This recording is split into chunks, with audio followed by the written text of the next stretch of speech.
coming to you live from Little Andaman here on the Andaman and Nicobar Islands, right by the Andaman Sea, also in the Bay of Bengal. We are here with the 68th edition of Grand Platypus Open number 68. I am, of course, Yakuzaku of the Zaku, and with me today is La Maquinilla de afeitar de bigote que no requiere lesar light _VIP. How we doing, Light? What's up, Yaku? You're correct. We are back with GPO now consistently 2 weeks in a row. We have returned in this new time slot to not conflict with ANZ champs. We can talk about that later, but we are in our first series. Indeed, I can't believe we did 2 weeks in a row. Oh, it's great. No conflicts as we start off our series here on Oxide LE. We're here in the top right-hand corner. Map's running all the way in the top right-hand corner. We have the red Protoss player. He is coming down for land of Sydney Abba, representing the Cranky Ducklings. He is our little duck boy, and also apparently Pez's #1 nemesis. He is StarDuck. And spawning in the bottom left-hand corner of Oxide LE, we have the Australian Terran player. He is blue, representing his brand new team, Opus V. It is Azure.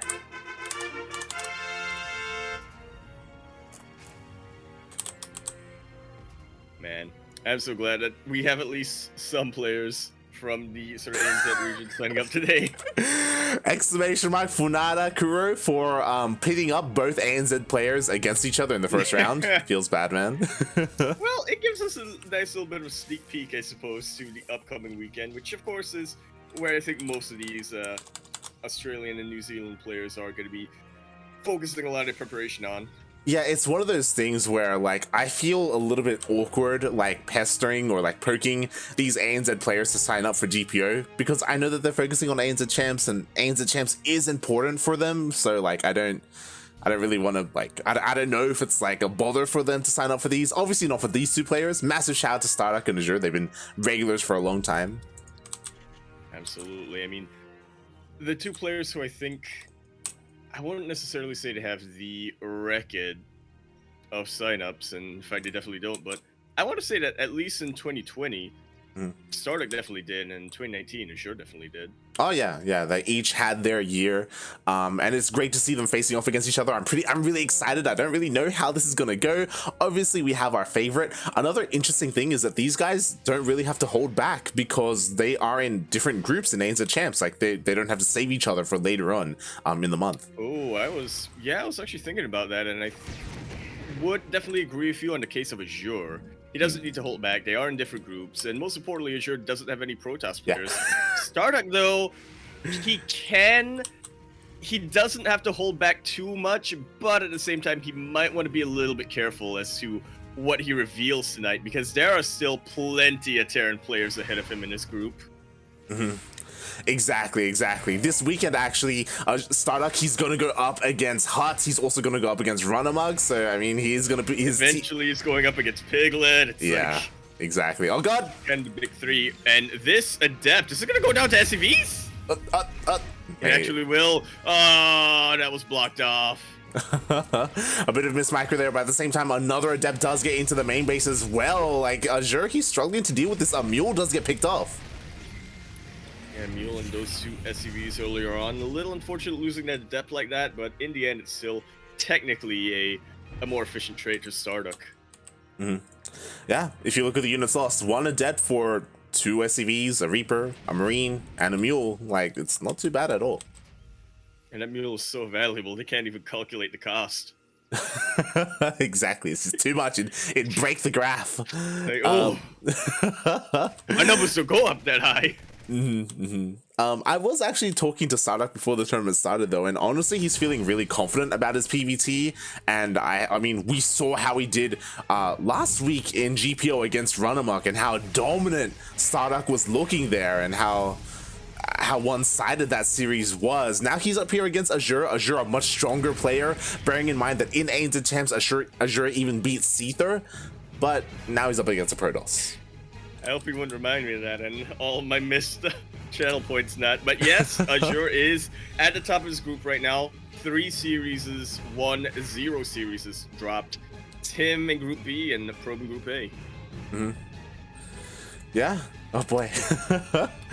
Exactly. And I mean, that's why it's so exciting to see them face up against each other here, because they are in different groups. So how are they going to shape up against each other? We do see that Azure is going for a bit of a win-mine drop. We didn't get to point it out, but StarDuck did go for a Dark Shrine. It is done, and I do not believe it's been scouted. So here comes that War Prism. Yeah, the Medevac's going to come in eventually, but by then it might be too late. I'm hoping Azure has saved a scan here on one of his CCs. He's getting to Raven, but that's going to take a while. The eBay is not even halfway done, people. God, no, it isn't. It looks like there may be enough energy for one scan soon here in the natural base. The Adepts, they do shade in. They are distracting the main army. Meanwhile, StarDuck is sneaking in with these DTs. And they're looking to get plenty of SCVs. Oh my god. Or just go straight for the CC. Those SCVs don't mean much if they can't actually build. Exactly. The main CC is lifted off. The Raven is on the way. There is enough energy for one scan. And he is going to use it. StarDuck going to immediately lift up and get right on out of there. And I gotta say, could have definitely been a lot worse here for Azure. Only losing, what, a single SCV and a little bit of mining time. Meanwhile, his mine drop did get a little bit of damage done. Yeah, 2 probes went down. Nice reaction there by StarDuck, able to deal with it. Meanwhile, Azure, as you said, it was just mainly mining time, right, that was lost there. So it definitely could have been worse. It's not over. You know, StarDuck, he did morph them into Archons. He does still want to find a little bit more damage. Oh, if you can actually snipe out that Raven, that would be the dream, but that's going to be a very tough call to make. These Marines, very, very squishy against double Archons like that. And when it's all said and done, StarDuck is just looking to apply a little bit of pressure. Yeah. Thins out the Marine herd a little bit, but he's not really looking to cripple his opponent here. Yo, Azure just got juked. He assumed that the War Prism was going to go into the main base, so he just moved his entire army over here, ready to stem forward. Meanwhile, StarDuck, he's going back into the natural. Keep it siege up there. Yeah, god. You know, that turret is not in position. The bunker, thankfully, does have a little bit of range. Mm-hmm. Azure doesn't have too much ground to retreat to get to safety. Mm-hmm. Yeah, again, lost mining time mainly. You know, a couple of SCVs did go down, but it wasn't the biggest of deals. What's important is that StarDuck is keeping Azure busy at home. Meanwhile, StarDuck, mate, he's basically fully saturated on 3 bases. That he is. He's already getting his static defenses up and running. I'm looking at the production tab right now, Light. I'm really worried for what StarDuck's next phase is, because Azure, he is not too worried about building SCVs. He's now getting that CC. His stim is about to finish up. I would not be surprised if he even pulls a couple of boys with him to go for a massive stim time here. I would assume so as well. The 3rd CC is throwing me off a little bit about that, right? Because of the 3rd CC, I imagine he does want to eventually expand, but it's so late, it feels. Meanwhile, StarDuck, yo, being aggressive here across the map. Looks like the drop will avoid the Stalkers. Thankfully, yeah. And the Stalkers are just trying to figure out where they can blink in. Mm-hmm. These tanks are very well placed, as well as that bunker. StarDuck is going to have a very tough time pushing into this. Yeah, exactly. Need to. Exactly. Like, he can just contain his opponent to 2 bases, right? I think he's content with that. Meanwhile, we see a scan. Azure realizes, oh, you know, you've already got your 3rd up and running. The drop is headed into the main, and despite the detection, despite the observers, StarDuck, he misses the drop. Indeed he does, and this is definitely going to be annoying. He will see the main army start to push out, though. And it's pretty important for Azure. He wanted to go for a multi-prong, distract the main army of StarDuck with this drop, and then go in with his main force. But now StarDuck is more than aware of what's coming his way. Oh, yeah, that he is, but 13 probes have gone down. Oh my god, everything here that was warped in went down as well. Scan gets used. It looks like the DT will go down. That was his only form of defense in that main base, Light. This isn't a particularly impressive army either. Charge finishes just after every single zealot gets picked off. And while this is a pretty decent surround, the high-tech units have already been picked off. The zealots are being chipped away here. Stalkers against Symbio, especially when there's that many Marauders, they don't really do much of anything. Yeah, exactly. Like, it looks like StarDuck may be able to just barely hold on here, but again, oh god, there's just so much bio here. Azure, he's trading so efficiently. On top of that, that drop in the main base did so much damage to StarDuck. It really did. I was highly doubting how effective that was going to be, Light, but in the end, Azure proves that as long as you hit in 2 directions, your opponent has to pick one. They're going to lose damage somewhere. GG is called, and Azure takes game number 1.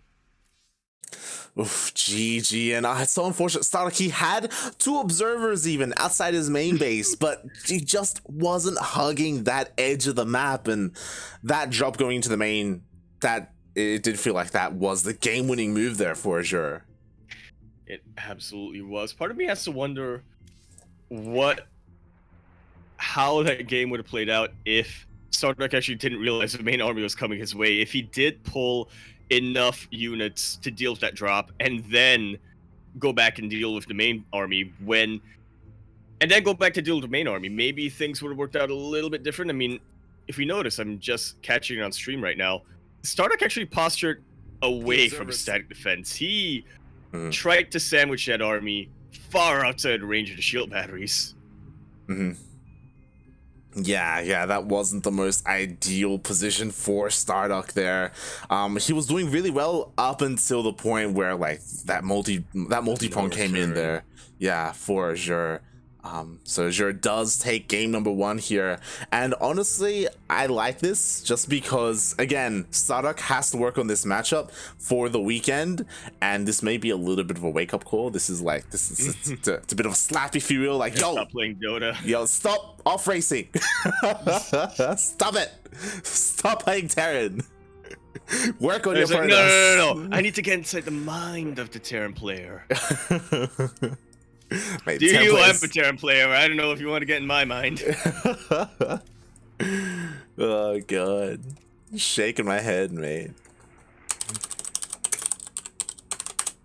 Well, yeah, it might not be too ideal, but as you said, there is still a couple of days left until that big ANZ Champs event. StarDuck is not out of it yet, but he does need to beat 3 of these Terran players.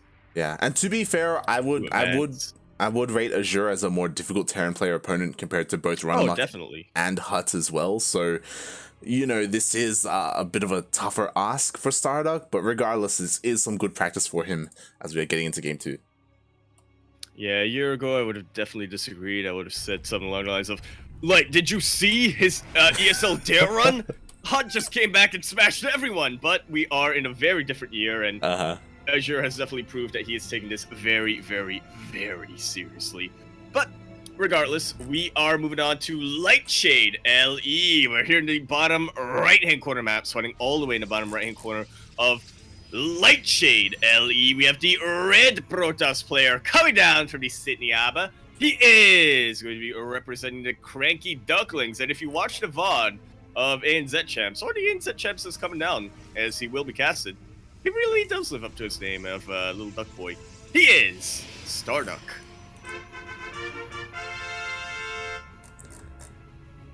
And spawning in the top left-hand corner of Lightshade LE, we have the Australian Terran. He's blue, representing Team Opus V, already up 1-0 in this best of 3. It is Azure.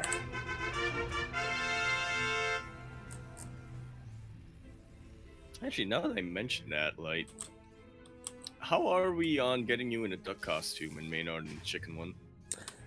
So I have Luke came out of nowhere with that, and I just went with it, but I have no idea what the hell he's on about.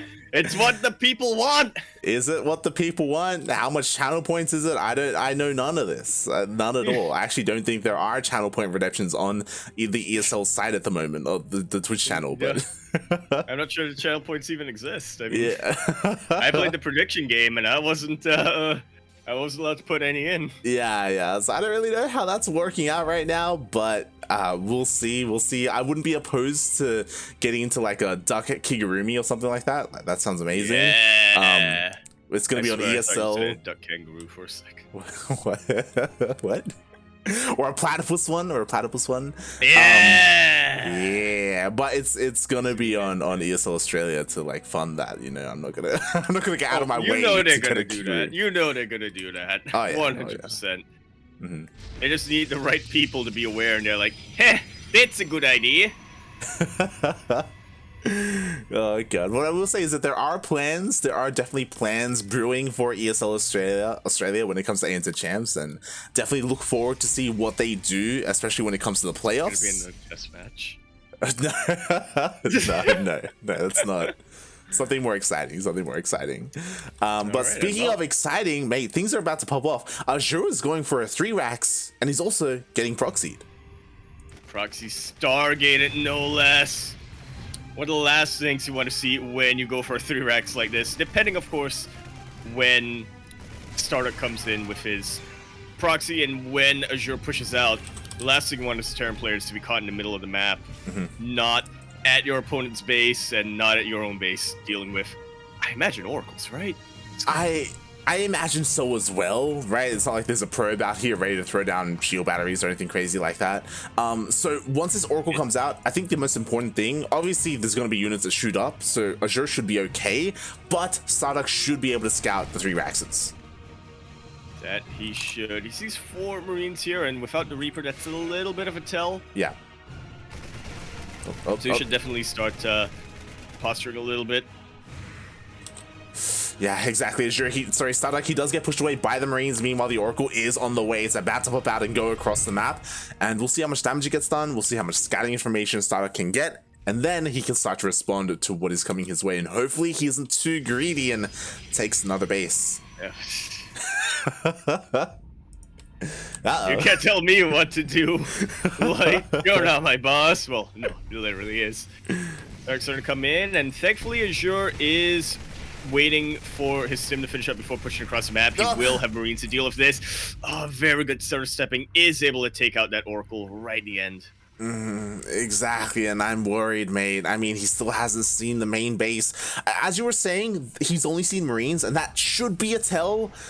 Though. Like, I've seen StarDuck misread situations before. He misread, his series against Pez as well. Sorry, Peppy in ANZ Champs. God damn it, StarDuck. He's going to be going in with another Oracle, another chance to get into that main. Don't lose it. Oh, God. Peppy, please.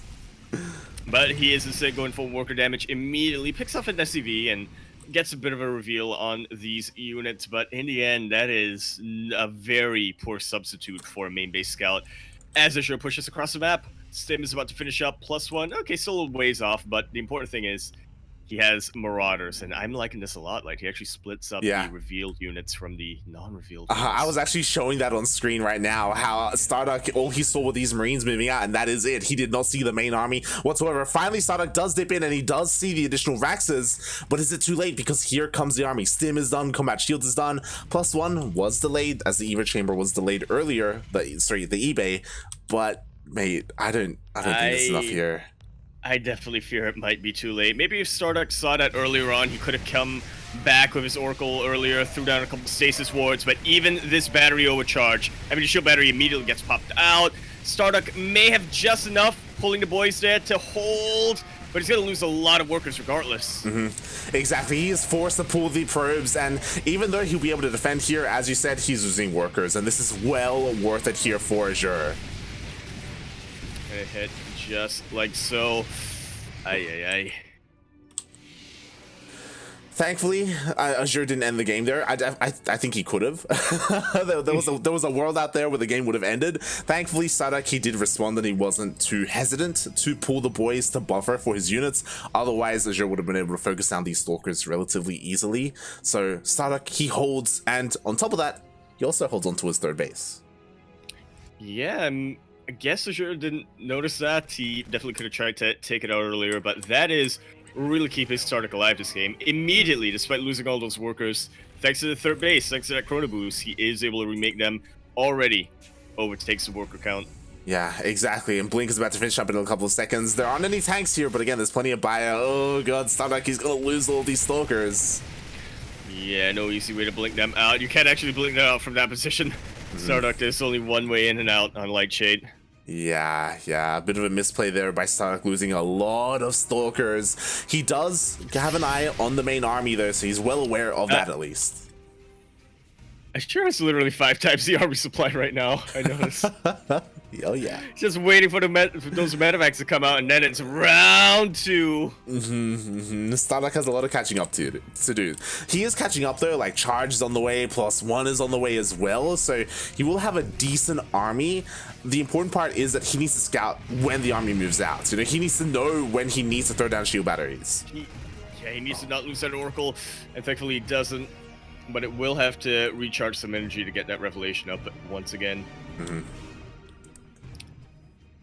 And StarDuck is taking to the right direction, I think. He's getting Storm, which is not only one of the most efficient, cost-efficient AoE units out there, but also very good for zoning when you don't really have stasis wards out. Exactly what you want against bio like this. Yeah, exactly. Meanwhile, StarDuck, he does spot the army moving out, so he's well aware that we have shield batteries on the way. Charge is about to finish up in a couple of seconds. He better not lose these Zealots before that, though. Those Zealots or those High Templar, morph them into Tower Cots if you need to, StarDuck! He doesn't really need to. These Zealots are holding the line. But for how long? Very good kiting coming out from Azure. God, exactly. StarDuck is being so greedy. Storm is still a pretty long way away, and he has not morphed these High Templar into Archons. He wants to wait by time for Storm to finish up, and it looks like he may be able to do so. Yeah, he bought himself just enough time here. He has plenty of Storms, at least 2 each on these High Templar by the time the Storm finishes up. And honestly, I'm impressed. You know, StarDuck, he didn't panic, he didn't morph in those Archons. Now he has all that energy. With that energy, he can go for a counterattack. It looks like, oh, he may miss the army though. We could end up in a weird base trade. Oh my god, he's going straight to the main. That he is a massive bio drop coming in here. Now, StarDuck, of course, does have a recall available. I don't think he has enough energy on this Nexus, though. Oh my god, he does not. He cannot recall back into the main base. He did attempt to recall here into the natural. No, StarDuck, please turn around. Check the rally. Well, this base is going to go down, and so are a couple of these gateways, depending on how greedy Azure wants to be. Very good mine connections on top of this. And Azure is kind of, or StarDuck rather, is kind of half committing to the base trade, whereas Azure is 100% trading bases. Yeah, exactly. The High Templar, they stayed across the map, and there's nothing to buffer for them. These High Templar, they're going to be focused down. Yeah, trying to use your own Storms as a buffer, but not exactly working out too well. And this Archon might be able to get something done, but not if he taps out before that. GG's called. Azure takes the series 2-0. Very impressive TVP.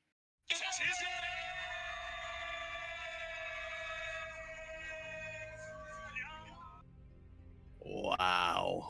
Gee, I hope that's a wake-up call. I hope so as well. To be fair, game one, I think could have gone StarDuck's way again if he just had a bit more scouting information there. But in the end, it didn't go his way. It's something that we talk about a lot when it comes to StarDuck. He does sometimes lack when it comes to like map awareness or army positioning. I feel like that may be his biggest weakness. Yeah, it's making a little bit of progress here with actually making observers, but yeah, I don't know. Maybe if he had a spotter stalker, maybe by that third base location of Azure, or just hug the edge of the map a little bit more.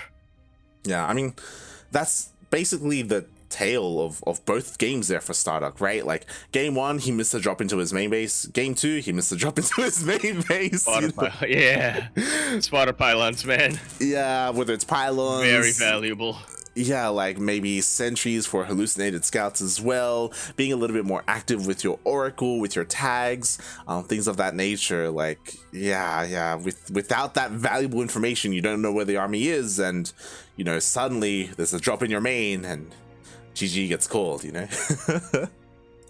That it does. Meanwhile, it is not over quite yet for StarDuck. He is going down to the lower bracket where he faces 7 Warrior.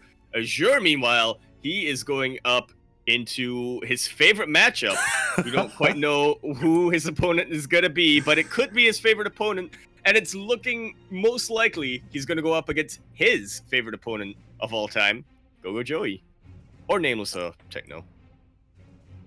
Sure, he loves Go-Go Joey so much. He loves TVZ. He loves Go-Go Joey. He does. Kappa. So that's most likely going to happen.